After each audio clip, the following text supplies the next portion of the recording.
If you are over 65, stop whatever you're doing and really listen, because what I'm about to tell you goes against what most people believe. But every surgeon, physiotherapist, and mobility researcher already knows it's true. Walking, while healthy, is not enough to keep your legs strong as you age. Not even close.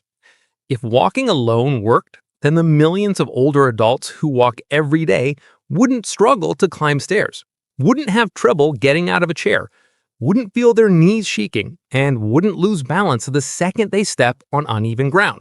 But they do. Surgeons see this every week. People who walk daily, sometimes for miles, yet their muscles continue shrinking, their balance continues declining, and their risk of falling climbs higher each year. The truth is simple. Walking only uses a small portion of your leg muscles. It doesn't strengthen the muscles that age attacks the fastest.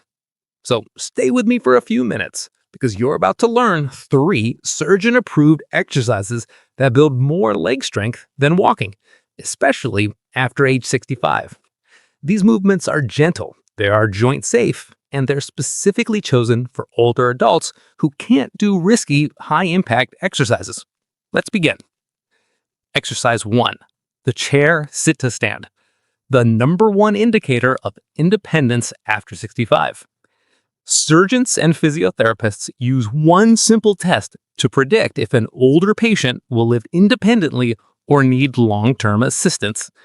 Can they stand up from a chair without using their hands?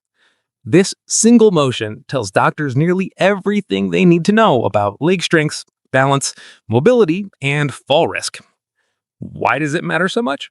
Because sit to stand uses the major muscles that protect you as you age: the quadriceps, the glutes, the hips, the core, and the deep stabilizers around the knees. Walking barely activates these muscles, but standing from a chair activates them all at once. How to do it? Sit on a sturdy chair with your feet shoulder width apart, lean forward slightly, push through your legs, and rise up without using your hands. Then lower yourself slowly back down. Do this movement 8 to 12 times, rest, and repeat for a second set. If you cannot do it without assistance, that's completely fine. Use your hands lightly. Over time, your legs will grow strong enough to support your body. Why surgeons trust this movement? Because research shows that people who perform better on the sit-to-stand test walk faster, climb stairs more easily, maintain independence longer, and experience fewer dangerous falls. It trains the exact movement pattern you use every time you rise from a bed, toilet, sofa, or a car seat. Walking doesn't train this pattern at all. After just a few sessions, you'll feel your hips and thighs working harder than they have in years. Within weeks, standing becomes easier. Within a few months, you'll feel safer and stronger in every daily task. Exercise 2. Heel raises. The calf exercise that reduces fall risk by 30%. When people talk about leg strength, they usually mention thighs and hips. But the calves, the muscles at the back of your lower legs, are the forgotten heroes of mobility. Your calves push your body forward, stabilize your ankles, and maintain your balance with every single step. When they weaken, walking becomes slower, stair climbing becomes harder, and your risk of falling rises dramatically. Here's what most people don't know. After 65, calf muscles shrink faster than almost any other muscle in the body. And walking does not strengthen them enough to prevent this. That's why surgeons call the calves the second heart. They pump blood upward and keep your legs moving with power and stability. How to do it? Stand near a wall or chair.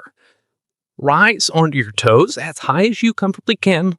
Pause at the top for 1 second. Then lower slowly. Do this movement 12 to 15 times for 2 to 3 sets. Why this exercise beat walking? Walking only uses 20 to 30% of your calves' full capacity. Heel raises use 80 to 100%. This builds strength in the ankle stabilizers, the foot muscles, the Achilles tendon, and the deep calf fibers responsible for balance. Researchers have found that older adults who regularly perform calf raises reduce a risk like up to 30%, especially on uneven ground, slipping floors, and stairs. As the weeks pass, you'll notice your steps becoming lighter, quicker, and more stable.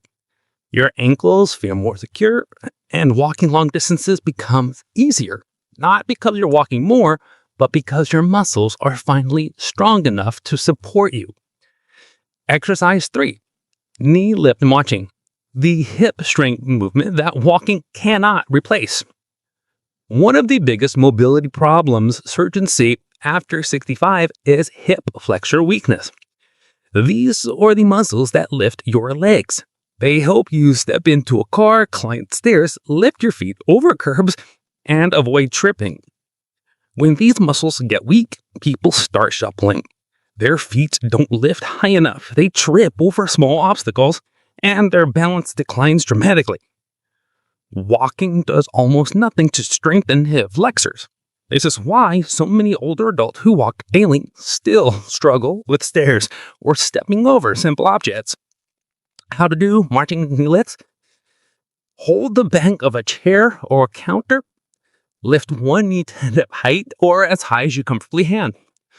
Lower it slowly, so its legs repeat 10 to 15 times per side.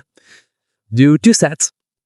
Why surgeons rely on this movement? Because it strengthens the muscles responsible for safe, stable walking.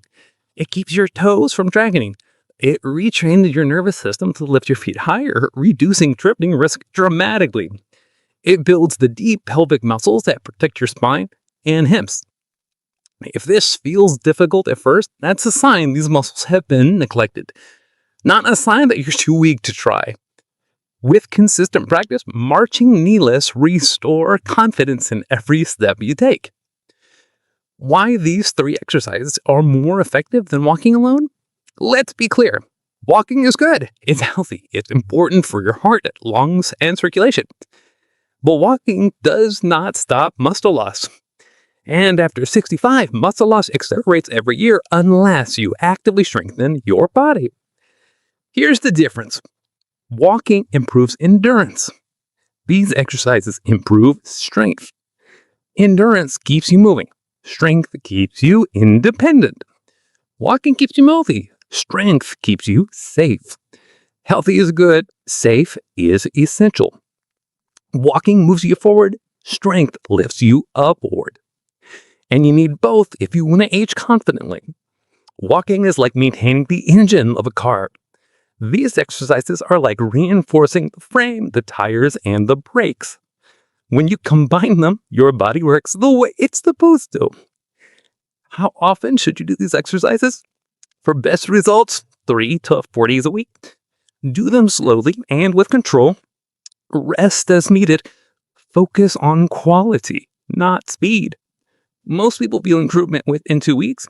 Within 8 weeks, daily movement becomes noticeably easier. Within 3 months, balance strengthens, walking improves, and fear of falling decreases dramatically. A final message: if you feel too weak, too old, or too late to start, you're not too old, you are not too weak, you are not too late. Muscles can grow at any age, even in your 70s, 80s, and 90s. Surgeons see it, and for years, physiotherapists see it every week. Research proves it. Your body is not failing you. It simply hasn't been given the right signals. Walking gets one signal. These 3 exercises give the missing signals. Do them regularly. Do them safely. Do them with patience.